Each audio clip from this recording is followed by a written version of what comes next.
समांतर श्रेणी का एक प्रश्न है कि यदि किसी एपी के प्रथम n वें पद का योग 4n माइनस n स्क्वायर है तो इसका प्रथम पद अर्थात s1 क्या है, प्रथम दो पदों का योग क्या है, दूसरा पद क्या है, इसी प्रकार तीसरे 10वें और n वें पद का मान बताना है।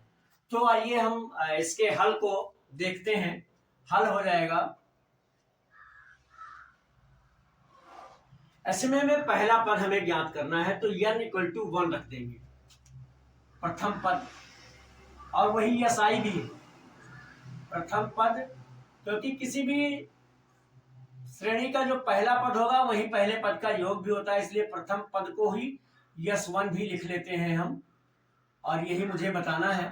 तो हम n की जगह 1 रख देंगे, यहाँ आ जाएगा 4 इंटू 1 और माइनस 1 का स्क्वायर, यानी ये आ जाएगा जो S1 मेरा आएगा प्रथम पद कहिए या S1 कहिए, ये मेरा आ जाएगा 4 माइनस 1 इक्वल टू 3, ये आया S1।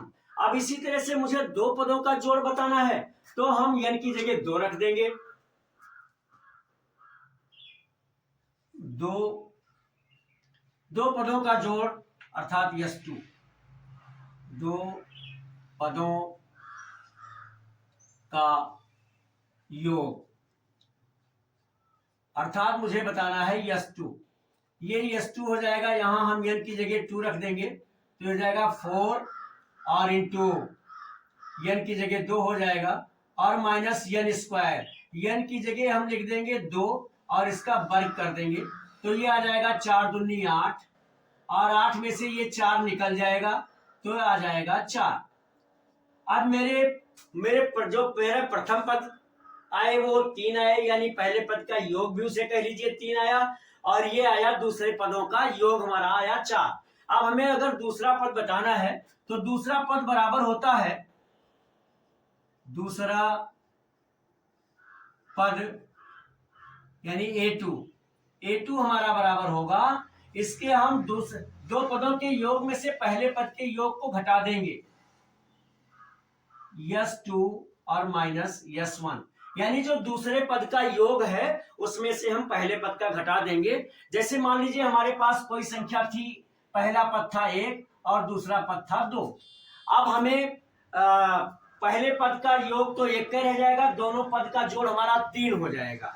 अब हमें जब दोनों पद को जोड़ दिया, दो पदों का जोड़ 3 हो गया, तो दूसरी संख्या क्या है, तो दोनों पदों का जोड़ 3 आया है, 3 में से 1 घटा देंगे तो मुझे 2 मिल जाएगा। वही सिद्धांत यहाँ लागू होता है कि हमने दो पदों के जोड़ में से अगर हम पहले पद को घटा देते हैं तो हमें दूसरा पद मिल जाता है, ये सूत्र है। अब हमें तो S2 मेरा आया था 4 और S1 मेरा आया है 3, ये माइनस कर देंगे तो ये आ जाएगा 1, यानी A2 हमारा जो आएगा दूसरा पद आ जाएगा वो आ जाएगा 1। इसी तरह से अगर मुझे 10वां पद ज्ञात करना हो तो S10 में से S9 को अगर हम माइनस कर दें तो मुझे मिल जाए।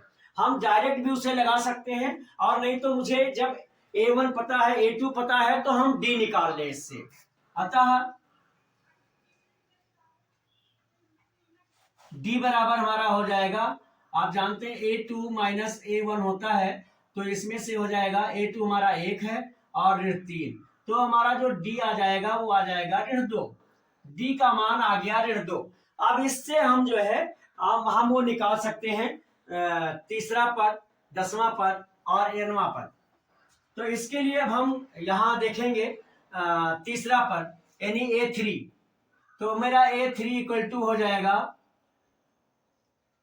ये होता है सूत्र जो होता है A3 का वो होगा A प्लस 2D, ये सूत्र होगा A प्लस 2D होता है। तो A हमारा आया है 3 और धन 2, और D हमारा आया है ऋण 2, यहाँ ऋण 2 से गुणा हो जाएगा तो ये आ जाएगा 3 ऋण 4 बराबर ऋण 1। A3 जो मेरा तीसरा पद आया वो आया ऋण 1। अब इसी तरह से हम 10वें पद का मान निकाल लें तो A10 बराबर मेरा हो जाएगा, A10 बराबर हो जाएगा पहला पद, तो पहला पद दिया है हमारा 3 और गुणे 9d, अरे सॉरी प्लस 9d, तो धन 9 और गुणे d का मान आया है ऋण 2। अब ये हो जाएगा 3 और 9 दूनी 18, यहाँ आ जाएगा ऋण 18। इस तरह से जो मेरा A10 आएगा वो आएगा, यानी 10वां पद जो आएगा वो आएगा ऋण 15। अब हमें यनवा पद चाहिए। AN इक्वल टू होगा पहला पद धन n माइनस 1 और इंटू d। अब इसको देखेंगे तो ये आएगा 3 और प्लस n, मतलब इसका गुणा कर दे तो ये ऋण 2 और n का गुणा हो जाएगा ऋण 2n, और ये हो जाएगा धन ऋण 2 और ऋण 1 का गुणा हो जाएगा धन 2। इस तरह से ये आ जाएगा 3 और 2 एक साथ जुड़ जाएंगे, ये आ जाएगा 5 ऋण 2n, 5 ऋण 2n। अब ये मेरा आंसर आ गया। मेरा आंसर जो आया वो आया आंसर 3 आंसर। इसमें हमें दूसरा पद ज्ञात करना था। प्रथम पद क्या है, तो प्रथम पद आया है हमारा, यानी A1 हमारा आया है, प्रथम पद का ये A का ये 3 आया है, और मेरा A2 आया है, A2 आया है, जो दूसरा पद था A ही A1 होता है, दूसरा पद जो हमारा आया है वो आया है 1, और मुझे तीसरा पद बताना था A3 मेरा आया है -1, और फिर हमें A10 बताना था, A10 आया है ऋण 15, और मुझे AN बताना था, ये आया है 5 ऋण 2n। इस तरह से पूरी कोशिश मैंने की थी कि आपको अच्छी तरह से समझ में आ जाए। एक बार फिर से जान लीजिए, जो प्रथम पद होता है वही प्रथम पद का योग होता है, क्योंकि और कोई दूसरा है नहीं तो जोड़ोगे किसे, इसलिए प्रथम पद हमने निकाल लिया। इस यन की जगह चूंकि यन पदों का ये योग था तो प्रथम पद का योग भी इसी सूत्र में रखेंगे, तो मेरा आ गया 4 × 1 - 1 स्क्वायर इक्वल टू 3। दो पदों का योग, यहाँ हमने यन की जगह 2 रख दिया, तो मेरा ये आया 4 × 2 ऋण 2 का वर्ग बराबर 8 ऋण 4 बराबर 4। अब हमें दूसरा पद मिल गया। अब हमें दूसरा पद कितना था, तो दो पदों के जोड़ में से पहले पद के जोड़ को घटा देंगे तो मुझे जो है दूसरा पद मिल जाएगा, जहां की यहाँ हमें मिल गया। अब जब ये मिल गया तो हम डी निकाल लें, डी निकाल लिया तो मुझे तीसरा पद मिल गया। और हम सीधे भी लिख सकते थे, तीसरा पद अगर हमें निकालना होता तो हम पहले 3 पदों का योग निकालते, उसमें से 2 पदों के जोड़ को माइनस कर देते तो भी आ जाता। चाहे तो एक बार यहाँ आप बगल में उसको भी चाहे तो सीख ही ले। जैसे मुझे तीसरा पद बताना है तो पहले हम S3 निकाल लें। S3 ये इक्वल टू हो जाएगा, यहाँ हो जाएगा 4 और गुणे 3 और -3 का वर्ग, तो ये हो जाएगा 4 × 3 = 12 और ऋण 3 का वर्ग हो जाएगा 9, तो यहाँ आ जाएगा 3। यानी S3 मेरा आया 3 पदों का जो जोड़ आया वो 3 आया, तो हमें A3 चाहिए। A3 इक्वल टू होगा S3 - S2।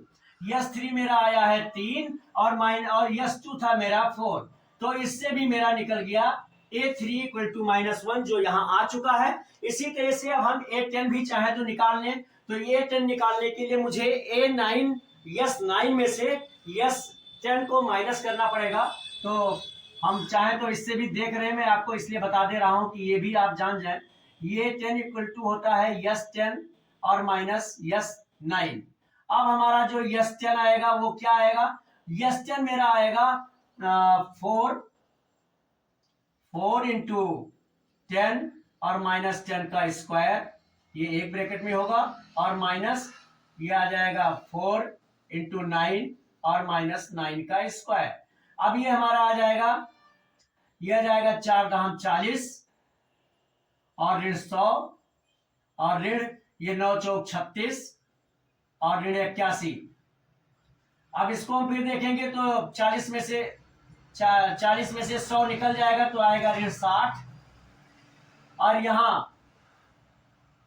यहाँ आएगा 36, इसमें 81 में से निकलेगा तो यहाँ आ जाएगा 5 यहाँ बचा था 7, 7 में से 3 जाएगा 4, ये ऋण 45 आया। अब हम फिर देखेंगे तो ये ऋण 60 और ये ऋण 45 और यहाँ भी ऋण है, इसलिए धन हो जाएगा धन 45।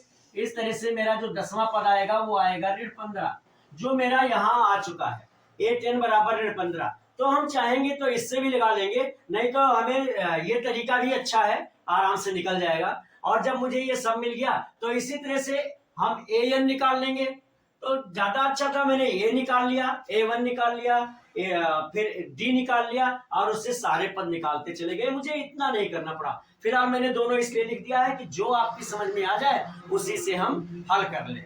अब अगर ये अच्छा लगा हो, समझ में आया हो, तो मेरे वीडियो को लाइक करें, शेयर करें और चैनल सब्सक्राइब न किया हो तो प्लीज उसे भी कर दीजिए। और आपकी किसी भी तरह की प्रॉब्लम, चाहे मैथमेटिक्स में हो, फिजिक्स के न्यूमेरिकल में हो, इंग्लिश के ग्रामर में हो या हिंदी के व्याकरण में हो, तो मेरे व्हाट्सएप नंबर 9452510385 पर लिखकर भेजें, सलूशन आप तक पहुंच जाएगा। अब तक मेरे साथ इस वीडियो में बने रहने के लिए बहुत बहुत धन्यवाद।